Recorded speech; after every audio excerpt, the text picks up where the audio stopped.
on with the show, right? 4 trends and a truth. Trend number 1, have an opinion.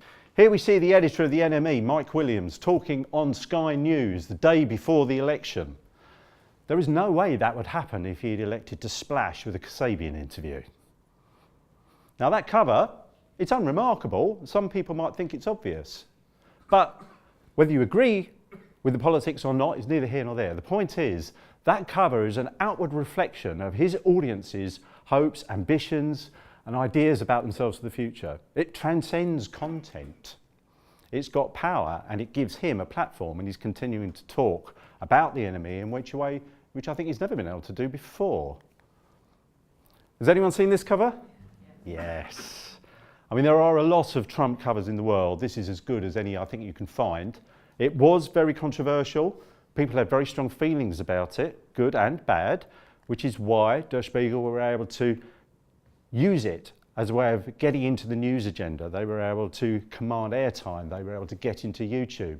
They were able to talk to people about their brand in a new and interesting and different way. I saw this on Twitter the other day. Us Weekly has done 4 Trump covers on the spin, 4 weeks, one after the other.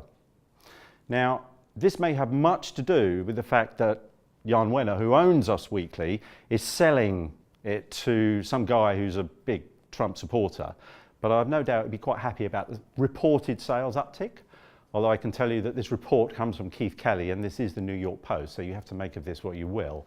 But the fact remains that their use of Melania on the front cover, or is Melania using Us Weekly? I'm not entirely sure. Melania's clearly got an agenda here. She wants to rebrand herself in the eyes of America as perhaps somebody who's a bit more reasonable perhaps than her father. But Us Weekly is taking the benefit of this because they are the author of this particular meme, which, as you can see, Ivanka Trump is not the only one who disagrees with her dad. So they take a lot of credit from this. It's good for them. On the other hand, you might perhaps agree with this point of view.